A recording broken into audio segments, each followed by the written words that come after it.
We start off with Matt, who's on the line in Murfreesboro, Tennessee. Matt, you're on the Ken Coleman Show. Hey, Ken, how's it going? Well, I'm living the dream, sir. How are you? I am doing better than I deserve. Oh, I like it. We've got a Ramsey listener on the line. So how can I help today? I'm 23 years old, and I've had some past gigs, but I'm currently in the discovery phase, and I'm trying to find my passion. But I have a particular set of skills that I found that I'm really good at. I can't find that one job that's like, that's the one I want to do. Okay, now, this is a good statement that you've made here, and it's important for me to tell the rest of the audience.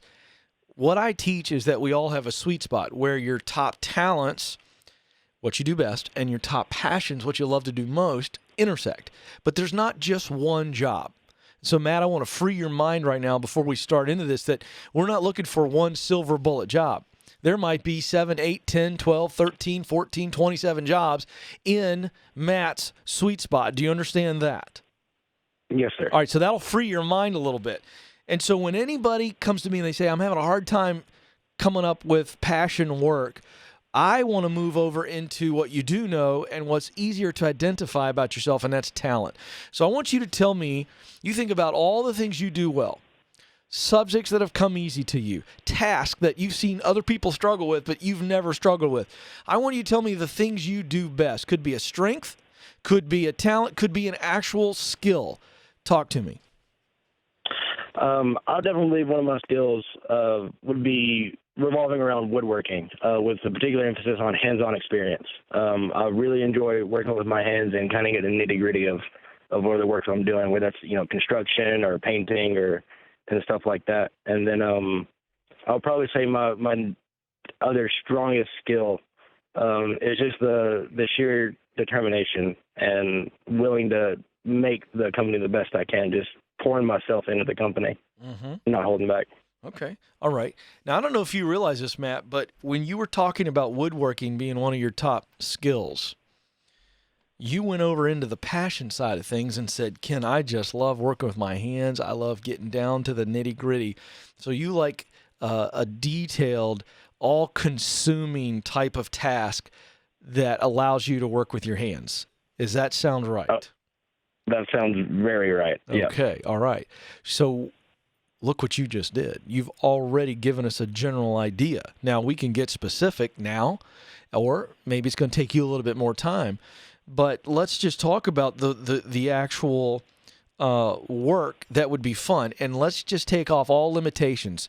And what I mean by that is I don't want you to start thinking about how you couldn't get there or what you'd have to do to get there. I just want you to dream for a second, and if I could snap my fingers and give you a job, all-consuming, working with your hands, and let's just play with woodworking. Let's just take the talent of woodworking.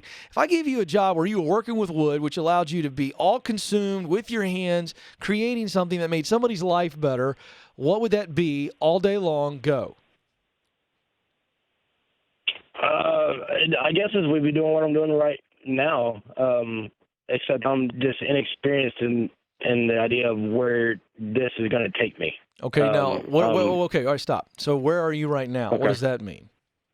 I work in a small business shop, and I'm currently the lowest on the totem pole, but there's only 3 people. And so I have a pretty good base knowledge of all the processes that starts from building cabinets to installing cabinets to painting cabinets and finishing. And okay. So you really enjoy it. It's just you're the low man on the totem pole.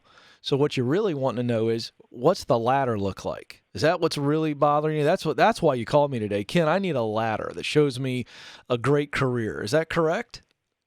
That's definitely true. Just to see where, if I didn't pick woodworking specifically, what ladders would take me where. I would say that's fair. Right, but forget cabinets for a moment. Okay. All right? To me, cabinets are irrelevant.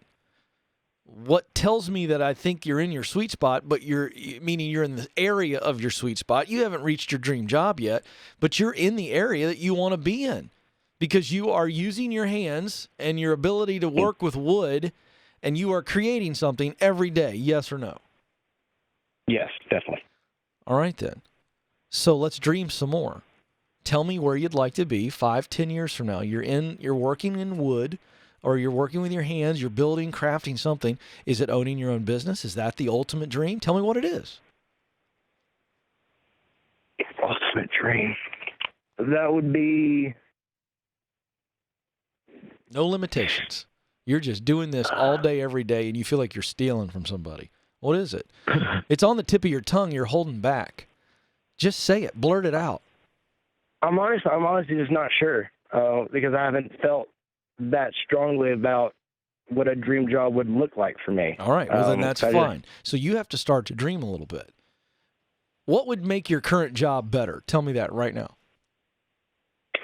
Tell me. If the hours are a little more stable, for sure, and if I knew what was coming instead of kind of living on the edge of this is what I'm figuring out on a day-to-day basis.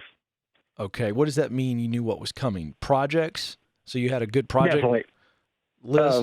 I mean, I don't understand. It might just be a change of working somewhere else. I'm telling you right now, I'm about ready to tell you I think you're doing the right thing in the wrong place. And you're not the first caller that I've had to tell that to. So the good news is you're in the right space, meaning you're working with wood. You said woodworking was something you're really good at, and you love getting to do work with your hands. So let me tell you, Matt, you're overthinking the future. The future for you is to do that work every day and to make a nice living doing it so that when you go into work on Monday, you're not going, oh, boy. You're going, oh, sweet, I'm building this today. Or I'm leading a crew that's building this today. Does that sound right or does that sound wrong? That sounds really nice. Okay, so don't overthink it. Here's what we know about you. The thing you do better than anything is working with your hands with wood. That's what you said. I didn't say that. You also outlined that determination and just a dedication and a diligence is one of your top strengths. So that's the kind of person I want building my cabinets, or that's the kind of person I want leading my framing crew, building my house. See, Matt, I don't know where you're headed, and you don't have to this moment. But here's what we do know. You're going to be in your sweet spot if you are using your hands and diving deep 100% to create something. So that's what we know. So here's the problem. You are confused because you're in a shop doing something you enjoy, but all the other circumstances you don't enjoy. Poor leadership, poor communication. I don't know what it is. It doesn't matter. But I think everybody on the radio can hear you going, yeah, I think I'm in the wrong place. The answer is you are. So here's what you're looking for. Stay put right now because you're a big boy and you can handle it. But you're looking for another opportunity in Murfreesboro. And by the way, in this economy, they're everywhere. Somebody as good as you are with hands and wood, I don't care if you go join a framing crew for 6 months. Learn that side of construction. Go try to find another cabinet maker or go work in some other custom wood outfit. I don't care because you're young and you need to be out there, in the space you want to be in, learning all the different types of ways that you could use your hands to make a great living. And you're young enough to experiment, and then it's going to become very, very clear. But you need to stay in woodworking. That's proximity. The proximity principle says in order to do what I want to do, I got to be around people that are doing it and in places that it is happening. So stay in your industry. You're doing the right thing. You're just in the wrong place. So let's find another company or another work opportunity for you to get into and then say sayonara to these current guys.